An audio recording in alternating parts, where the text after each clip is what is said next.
from Team Liquid, as he's pulled out many different heroes and had a few different builds even to show you. Yeah, he's definitely incredibly strong right now. He's focusing a lot on auto attack builds, even with majors, trying to be completely in the opponent's face on auto attack range. And he's doing extremely well with that aggressive style and definitely pushes the team. And as you just heard, they are very well aware of their situation and saying they need to man up right now and that everything's online at this point. So Team Liquid is definitely here to show that they have improved and that they have shaken that inconsistency that has plagued them over the last few weeks. Well, both teams have a lot of people coming in here and cheering for them to win. Let's go ahead and check out the top 5 cheers for each team. Starting with Team Expert, as we have Celador at the very top with 26,000 cheers coming in, and Cows with Clubs will finish it out with a 10,000. Yeah, feels glad man as well. And of course, your favorite all the way sitting up there at the top for Team Liquid. Nox 83 with 42,000. Exactly. That's how it's pronounced. It's like a proper German pronunciation. I actually legit just look at it and try to pronounce it in English, and then I just like cough in the middle of it. Like, that's what I do. And it kind of works. Let's go to game number 1 here. And this work at all. Series. Whatever gets you through it. Team Expert will be going the Tomb of Spider Queen for game number 1. I cough in the middle. Yeah, I do. It's just you know, just bring it out. Do it again. I can't even do like I can't even do it a consistent like cough at all. Like, I just don't know where to put it. So it's a different It's not syllable. really a cough. It's like you start puking. You're like you're just like gagging in the middle of the word. Now you know how I sound, or how you sound when you speak German. Let's go to 2, man. Alter, gleich klatscht es, aber kein Beifall. Danke. Bitte. All right. The draft has started, boys, and we are once again on Tomb. It's a map that it's actually interesting because Liquid has been drafting this map quite a lot whenever they got the chance. Yeah. Right now we're having them with Tacita as an early ban. Now we talked a bit about Kel'Thuzad, and as Bakery said earlier, a lot of teams are not quite sure how strong he actually is. He's very situational in the sense that you can't draft him if your opponent has a lot of dive that can get to him. So he only fits in compositions where you have a lot of protection for him. This is still one of his best maps, so if on any, this could be a good start for the teams here. But of course, there's also a lot of reworks that come into this patch, the same ones that we had last weekend, where we, for example, saw the resurgence of Leoric as like a staple in a lot of these drafts. And Team Expert, currently a bit hesitant on that first ban. Mages in general pretty strong on this battleground because they have a place to go to. They have an anchor to be safe, especially in the early game in Siege Upon. Most of them have poke set up too, so they're able to help out the web weavers. And with that being in mind, Team Expert, they open up with a ban on Gul'dan. Team Liquid goes straight into Johanna. Straight into Johanna, so I could see for Team Liquid a variety of things that they are going to focus on Tomb of the Spider Queen. We have seen a lot of Chromie being played. This is of course pre-patch Chromie, so we are still in a situation where she needs 80 stacks. But we've seen Norok with a lot of aggressive play on Chromie, and that could be something that they are trying to deliver again here, because Norok in particular has really delivered on the hero with his build. So that could be something that we are seeing on their side. Then we already have them with Johanna, so that's already a lot of wave clear potential that exists on their end. If they are managing to draft Rhaegar, if Team Expert is not picking him away, then that would increase their wave clear even more. And we all know that over here on Tomb of the Spider Queen, it is about wave clear, collecting the gems, turning them in, snowballing to 10, and then taking it from there. Team Expert thinking about if they want to move into that Chromie and take it away from Team Liquid, or if they have a strat they can set up to make sure to pressure her.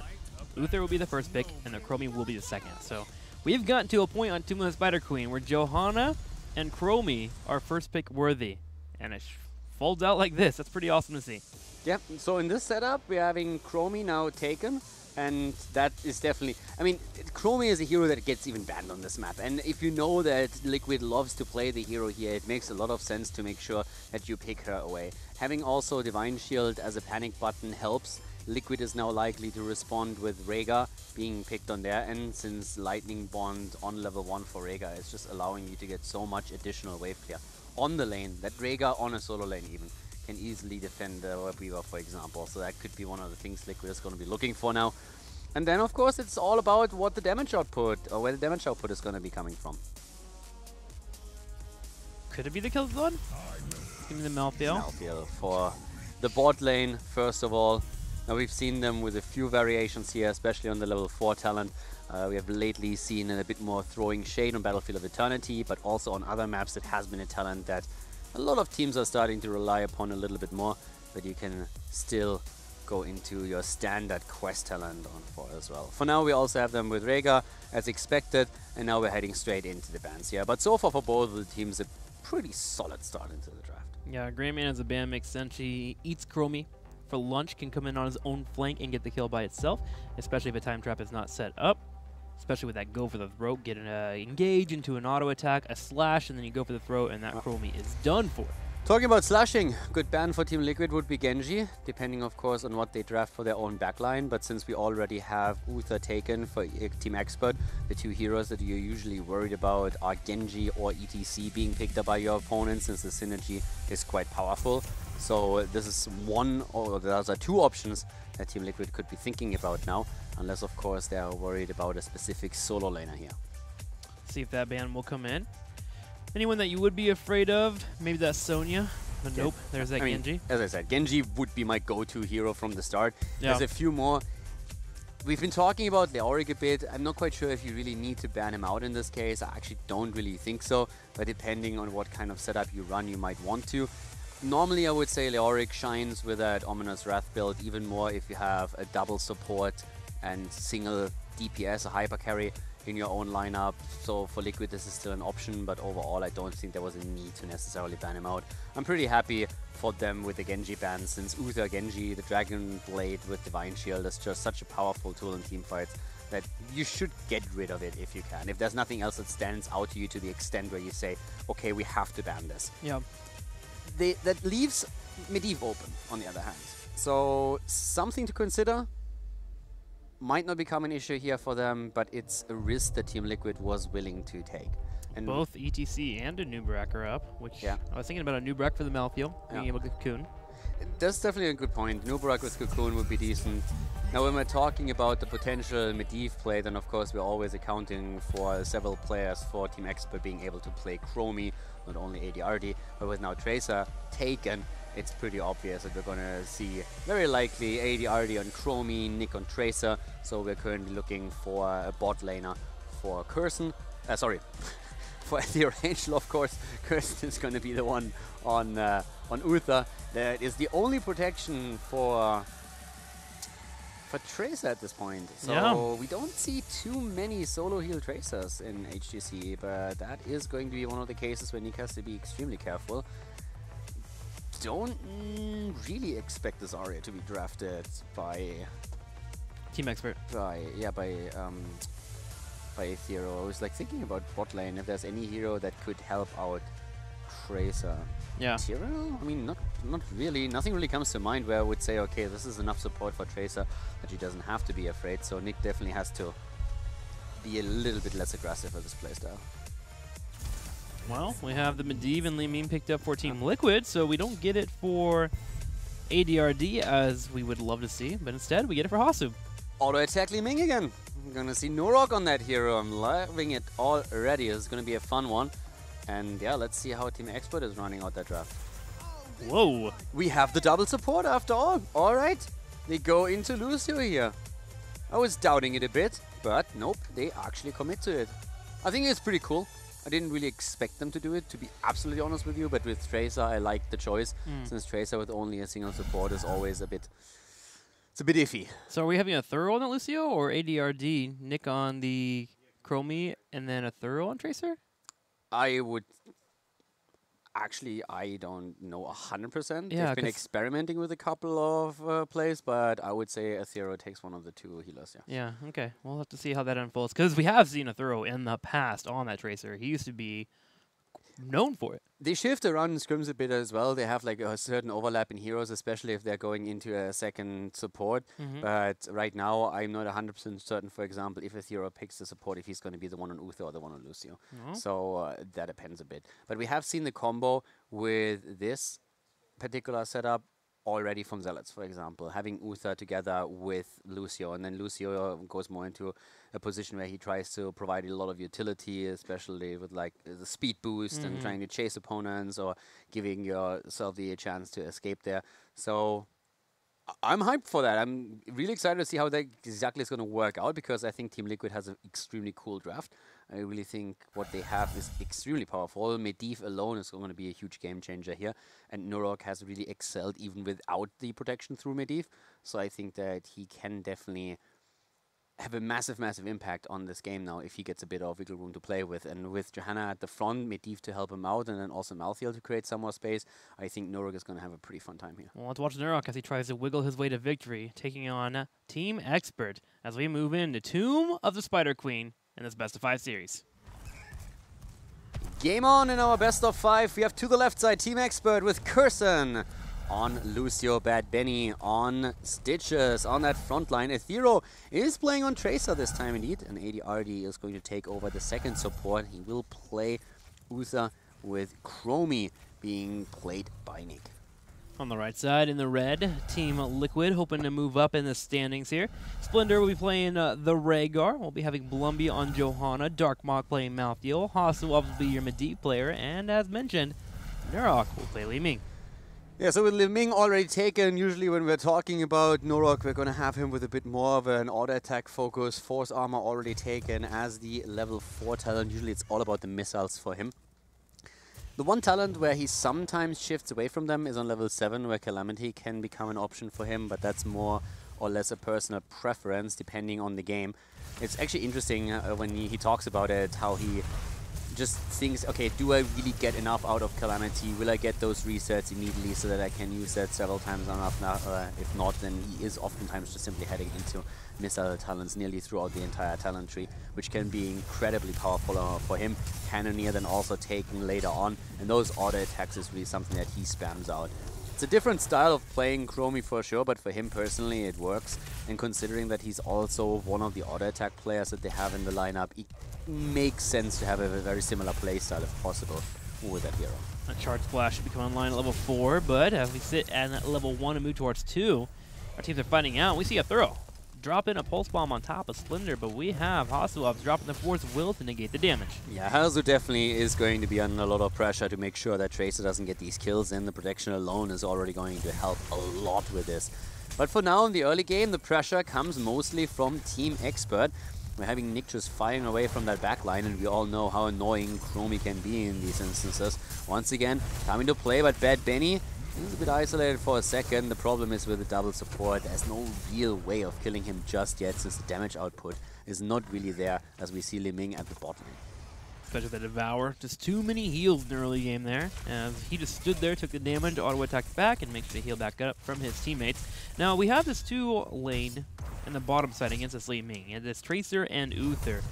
Team Liquid's going to have to head down there at some point and help out. Li Ming won't be able to handle that by herself. Yeah, the thing is also that with Stitches, Malthael is going to be the one who will have to pop off later on.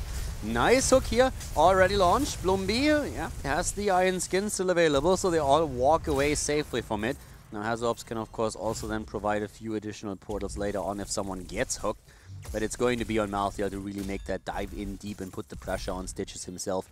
With a high hit point pool that Stitches has, it is definitely going to be one of the best talents for them. Or one of the best heroes to put the pressure on. 28 gems available for Team Expert, with 10 being turned in. Team Expert has been a little bit more aggressive on the field here compared to Team Liquid, but they've been answering back pretty alright.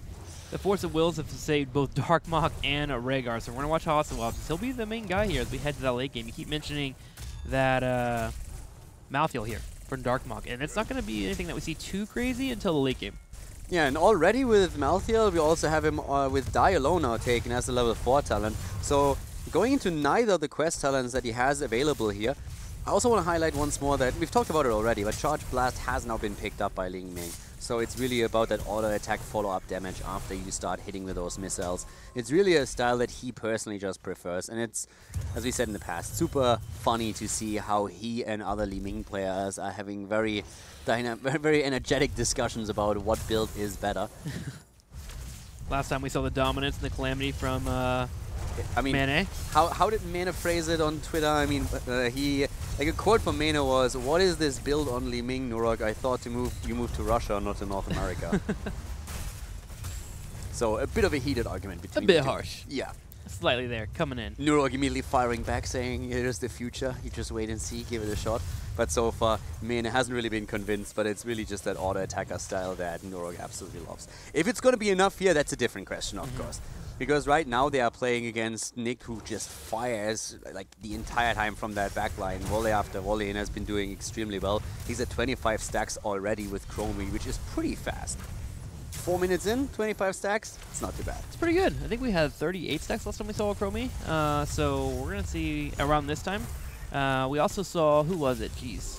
Chris. Yeah. He is probably the record setter so far when it comes to finishing that quest here in Europe, as he was just landing those shots like crazy on Dragonshire last week. So we'll keep an eye on that. As 7's about to hit for both of our teams. Neither have been able to really put in a gem. The poke has been a bit too much, as we constantly have Hasselhoffs coming in, Nurok as well on the right side, and that Chromie just being consistently annoying. Yeah, Chromie is going to have some problems maybe even later on when Medivh is going to start really putting the pressure on with those additional portals. So that can be a huge game changer once that Johanna, for example, moves through a portal quite quickly.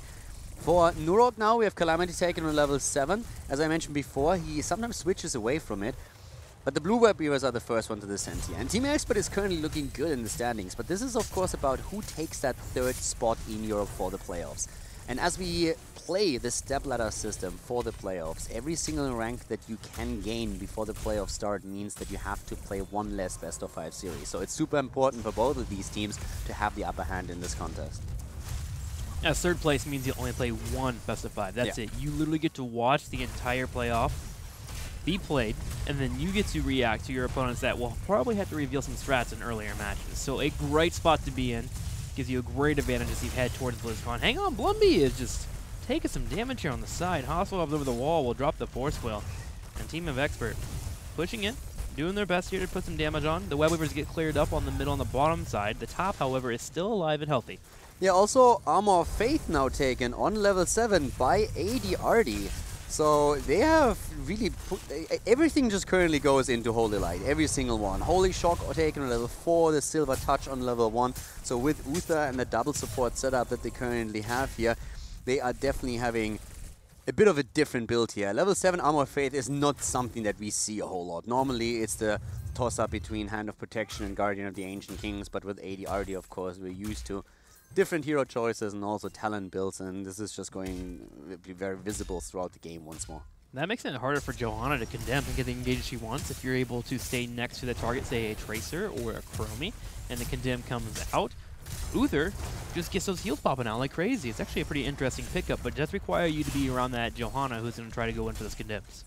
Yeah, exactly. So that is definitely one of the things that we could see here. It's also going to increase those potential nukes even. But now we have nearly level 10 being hit. And that first Web Weaver wave, of course, helped with it enormously. But Blumby is trying to turn in, gets interrupted, and it doesn't really look like Team Liquid is going to get that turn in before 10 is hit by Expert. And there we have it now. So Putrid Bile is going to be the weapon of choice for Stitches, not going to try and get any isolation comms with the quick Gorge. Team Liquid is hoping for their own 10 so that they can start the turn-in process. But the problem for them is still that Team Expert has now the tools to get a second Web Weaver wave. Yeah, they do, and they're working towards it as they are at 39. There's the rest of Gyms coming in, and Team Expert will have 2 Web Weaver waves. Push again. Top lane should be killed no matter what. It's down to 1 health. Hasselhoff's tried his hardest to keep it alive, but it seems like his efforts will be depleted here soon as that push should be coming in. And the middle fort low on health too. This should be easily Team Expert opening up the top and middle of the map.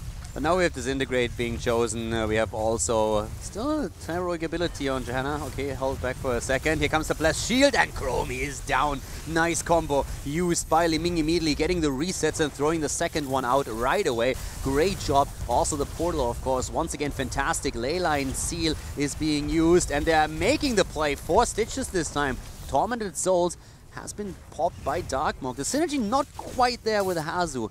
Using the ults at the same time. Could have held that a little bit longer, but I don't think it would have changed the outcome of the fight itself. Stitches got the Divine Shield, so there was very little room to take him down. Yeah, still a little bit of an overlap there between Malthael and Medivh. For later on, they definitely have to fix it. I think for this fight in particular, I wouldn't have changed anything.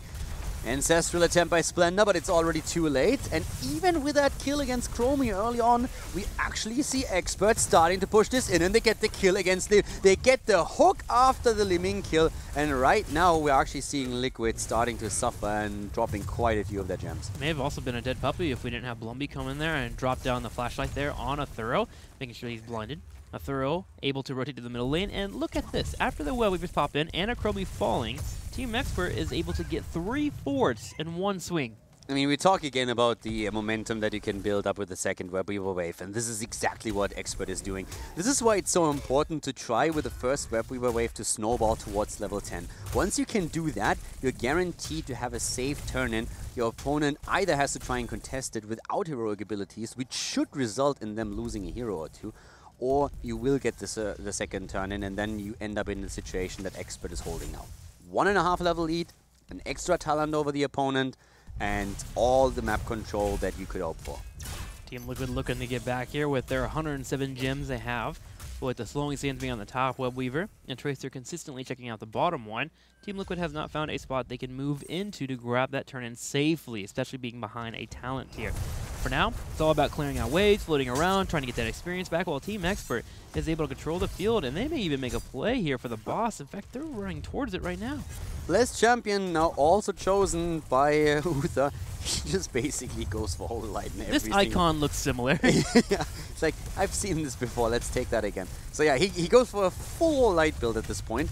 Boss is about to be taken. Now keep in mind that the Touch of Death on Malthael could, against the double support, play a big role in later on team fights, but ideally you want to have your 13-16 before Malthael makes these plays.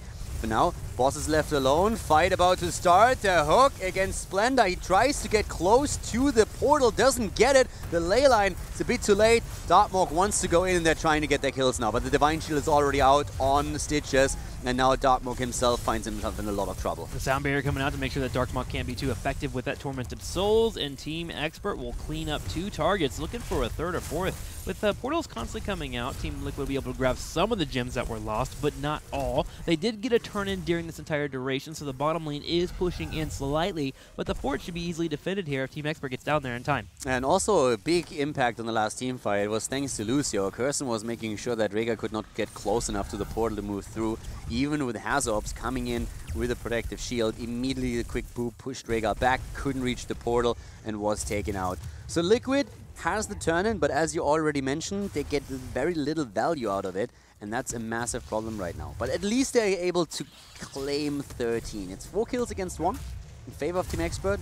It's also a significant lead in experience for the team in blue. They have now a 2-level lead over Team Liquid, but Liquid at least has a chance to fight on 13 versus 13 talents in a few seconds. They will try to get that fight too, as the 13 does hit. Blumby goes in for Bad Benny, starts to get him low on health, and it gets worse here for Team Liquid, as Team Expert is 3 gems away from being able to get a turn-in, as they'll have 60 on them. They, of course, have to get the turn-in and drop them off, but still on the spot to get a 3rd Web Weaver push happening once again. Constant dancing here in the middle as Team Liquid is trying to find an angle, and they may have found it as Bad Benny is getting low. Yeah, Bad Benny is low. The Divine Shield is out and they use it. Here comes also the sound barrier, so 2 big ults used. A quick hook and a push as Darkmork is being pushed out of position for a second. Yep, here's the potentially Blumby falling, but no, Ethereal gets the bomb in, but Hazorps is once again ready to save his teammate. Darkmork, on the other hand, finds himself in trouble, but a good combo from Nurok hits home, but the hook again is gonna deliver. And this is just once more Bad Benny just setting the kills up. Another one against Malthael, and Liquid is pressured farther and farther back. And Curson continues to control those portals, making it hard for opponents to get away from the fight or even come in for an engage. Team Expert drops off a few of their gems, setting up for level 16 here as they clear out the middle lane and have the turn-in on the bottom side. So here we go, the 3rd turn-in of the game for Team Expert, and now they're playing for keeps. Yeah, Liquid is currently played against the wall here. This is the problem that you oftentimes see on Tomb of the Spider Queen. If a team falls too far behind, the snowball potential is just fantastic. So Liquid is in a spot where they have to sit tight. They can't move out too far. Their biggest agenda is just try to defend against the Web Weavers and then somehow get a turn in or start to get experience. The big thing to realize here is, once that Expert is done with this Web Weaver wave, they don't have the gems, and they will not have them for a long time to get into that turn-in. So their biggest player on the map is going to be go for boss, which allows Team Liquid to either try and contest it even though they are talent down, or instead get a turn-in. But once again, Splendor is isolated here as the web heroes are pushing in, and that is a fantastic spot for Team Expert. Bloomy recovers some of the gems, but it is another death on the side of Team Liquid, and just at the time where they really need their supporter to help them out. Wonder having a rough time this game here, getting picked off. Him and Darkmark are 5 the deaths that have already happened here of the 6 available that Team Expert has picked off. Being in that front line, getting hooked there, unfortunate for them as this keep just gets focused on completely. Team Liquid has to play safe and not going for an engage with that hook being around. They have to give the keep easily. Now with Rhaegar back in a couple of seconds, they can make a play to start defending. But already you see Nick setting up, slowing his hands on the top left, Bad Benny controlling the chokes. Yeah, this is not looking good for Liquid, not at all. The mid-keeper has already fallen, and now Expert is moving in to get a second one. And I mean, this is the dream. That early kill against Rhaegar was fantastic, but here comes Liquid. They're desperate to win a fight right now. They know that they don't have the time to wait. They have lost the keep already. They have to try and save the second one or get a turnaround. Ancestral hits Darkmark. Nick firing away from the backline. Still, here comes Nurok with Li Ming getting some damage in, but it's not enough, and Malthael is dead again as Ethereal tries to drop Hazorps. He doesn't get the kill against Medivh, but he pushes them back, and now Blumby is down, and that is 60 gems that they just lost. If those are not getting picked up, then Liquid is completely out of hope. They did not get picked up, and they will disappear. Team Liquid down to only 34 gems when they originally had over 100. Fortunate for them, as the core continues to get focused down, they keep on the bottom side, dig cleaned up, and Catapults are already joining in on the fray here, as they'll be pushing across the middle of the map. Team Liquid in 3 seconds will have their Malthael, but with no Tormented Souls, I don't think they have a defense. No, this is definitely over. 2 keeps down, Liquid hasn't taken a fort yet. This is just absolutely hopeless. Expert doesn't even have to finish the game now. They can always just fall back and go for boss, but they have the core at 50%, at 40% already, and they are still all sitting there. So they have, oh my god, they're even getting with Pulverize now the setups to potentially get even more kills. Here's the Leyline Seal. Hazorps is doing what he can, but Ethereal now has the option to kill Rhaegar, tries to go for the kill. Medivh somehow saves him, but this isn't over by a long shot. Expert is still pushing this in, and Catapults are joining the fight to drop the core even faster. Tormented Souls is up in 8 seconds. Sound Barrier's been popped. Team Expert's going to make the call. They're going straight for the core, and they'll get it. A 4-level lead over Team Liquid will net them a 1-0 win here in this best-of-5 series. 2 on the Spider Queen, Snow. Yeah. Well done by Expert, running with the advantage whenever they had to, getting the first turn in, and importantly, denying the turn into Liquid. Liquid was trying to turn in, they had Johanna in position to get the first Threadweaver wave before level 10 hit for Expert. And that was the moment when they had the interrupt ready. Liquid had to fall back since Expert grabbed their 10, they got the second turn in, and with the second turn in, they lost Chromie right at the start, and then they still got a double kill. And thanks to the double kill, they could eliminate all 3 forts, and all of a sudden they had a 1.5 to 2 level lead shortly after with a talent advantage, and that's something that Liquid never recovered from. Yeah, that composition was all about denial. Denying the turn-ins, denying portals with the Lucio dropping around, the Sound Barrier popping out when Tormented Souls would pop up just to make sure that damage would not be effective damage. Great play there by Team Expert, coming out with a solid team comp in game number 1 and just putting Team Liquid down. Now, obviously going into game number 2, we'll have a different type of game here. I'm expecting probably some Cursed Hollow coming up pretty soon for our team. This is a battleground that Team Liquid has been focusing on pretty heavily in the last couple weeks. Liquid needs to be a bit more aggressive there, but it was rough in this game. The double support made it really difficult, especially Kirsten with the control of the portals. Made a lot of the plays that Liquid was trying to set up even more difficult. And Hazorps did a fantastic job on Medivh mitigating the damage that Tracer was trying to push out. But you have to deal with Tracer, who is all in your face the entire time, and that creates so much space for Chromie in the back that Nick could do whatever he wanted. He was one single time he was in a bad spot, that's when he got killed, and outside of that there was space created for him, he got the damage out, and let's not forget that also Bad Benny with one good hook after another just delivered. He got the hooks in, and they immediately got kills afterwards. Malthael died, he died 4 times in this game, so he was definitely in a really bad spot here. The one who tries to engage, but every single time when he jumps on Stitches, has a quick Divine Shield or the Sound Barrier, and then that was it. Well, speaking of supports, Hospital mentioned in the interview that we need to keep an eye on Curse. So let's go and look at both the supports right now for our teams, Team Expert and, of course, Team Liquid. Splendor versus Curson. Now, a little bit more aggressive damage here from Curson, but he's been quietly one of the best supports we have in the league. I mean, I have talked about Curson like 2 months ago, maybe. I can remember a time when Curson was just constantly feeding and throwing games for his team. That was in 2016. Back then, when you looked at Team Expert, he was the weak point. He was really the one where you could point at a single game. I still remember when there was one specific match that I will never really forget, when he played on Battlefield of Eternity and he was just constantly throughout an entire series hardcore griefing. And he was really the guy where you looked at Team Expert and you said, okay, once they get rid of him, they are going to be so much better. Since then, he has stepped it up to a point where he is carrying the team at times, and it's super impressive. It's a very similar development of what we've seen with Fnatic and Smexy. Smexy, yeah. It's exactly the same thing, basically. So in case that you don't know, there was a time way ago when Smexy was in a similar spot where he was the weak point of his team, even to an extent where people were thinking, okay, does Fnatic have to drop him here to really progress as a team to finally start winning tournaments?